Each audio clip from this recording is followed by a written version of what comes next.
मुरादाबाद शहर में कड़ाके की ठंड और शीतलहर ने जनजीवन को प्रभावित कर दिया। सुबह और रात के समय ठंड का असर और अधिक महसूस किया जा रहा है, जिससे लोग घरों में दुबकने को मजबूर हैं। ठंड से बचने के लिए शहर के विभिन्न हिस्सों में लोग सड़कों और मोहल्लों में अलाव जलाकर तापते नजर आ रहे हैं। कामकाजी लोग और राहगीरों के लिए अलाव राहत का साधन बन गए हैं।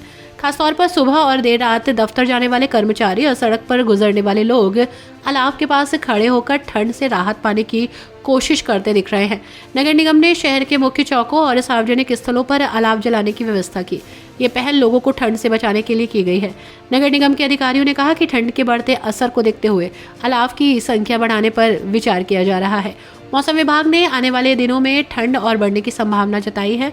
विभाग ने चेतावनी दी है कि न्यूनतम तापमान में और गिरावट हो सकती है।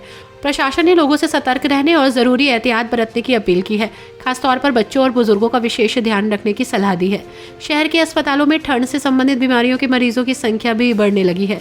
डॉक्टरों ने लोगों से गर्म कपड़े पहनने, पौष्टिक आहार लेने और ठंड से बचने के उपाय अपनाने का आग्रह किया है। प्रशासन और नगर निगम की ये पहल कड़ाके की ठंड में राहत देने का प्रयास कर रही है। पहाड़ी इलाकों में हो रही लगातार बर्फबारी का असर मुरादाबाद के ज़मीन स्तर पर दिखाई दे रहा है। कुछ दिन पूर्व सूर्य देवता ने इस तरह दर्शन दिए कि लोगों की गलतफहमियां पैदा होने लगी थी कि अब ठंड शायद नहीं पड़ेगी, मगर ऐसा नहीं हुआ।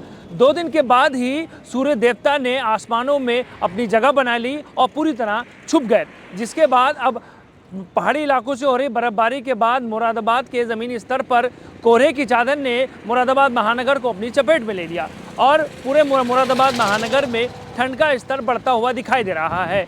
जनवरी के इस महीने में लगातार बढ़ रही ठंड की वजह से जहां लोगों ने आग का सहारा लिया है, तो वहीं गर्म कपड़ों के साथ साथ अपना दिन बिताने के लिए लोग काम भी कर रहे हैं। मुरादाबाद के ज़िला प्रशासन ने इस बढ़ती ठंड के मद्देनज़र कक्षा 1 से कक्षा 8 तक के बच्चों की स्कूलों की छुट्टियां भी घोषित कर दी हैं और साथ ही सभी से इस ठंड में जागरूक रहने की अपील भी की है।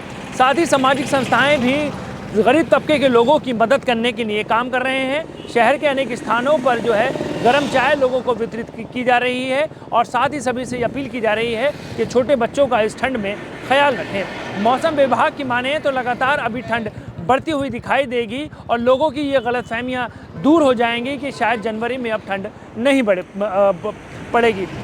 लगातार दिसंबर और नवंबर में ठंड ज़्यादा बढ़ती हुई दिखाई नहीं दी है, मगर जनवरी का महीना शुरू होते के साथ ही ठंड का स्तर लगातार बढ़ता हुआ दिखाई दे रहा है। मौसम में लगातार हो रही तब्दीली के कारण भी मौसम विभाग के साथ साथ स्वास्थ्य विभाग ने सभी को ये संदेश दिए हैं कि आप जागरूक रहें और अपनी सेहत का ख्याल रखें। साथ ही छोटे बच्चों का भी इस ओर ज़्यादा ध्यान देने की आवश्यकता है।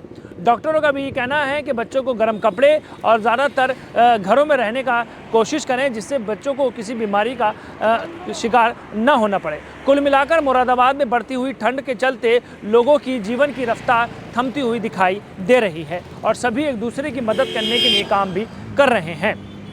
सिटी चैनल परिवार आपसे ये अपील करता है कि आप समाज और देश की सेवा करने के लिए आगे बढ़ें और ऐसे लोगों की मदद करें जो इस ठंड में इन्हें ज़रूरत है। हम सबको यही चाहिए कि हम इस बढ़ती ठंड में लोगों की मदद करने का काम करें। अपने सहयोगी गोविंद पाल के साथ में काशिफ खान, सिटी चैनल मुरादाबाद।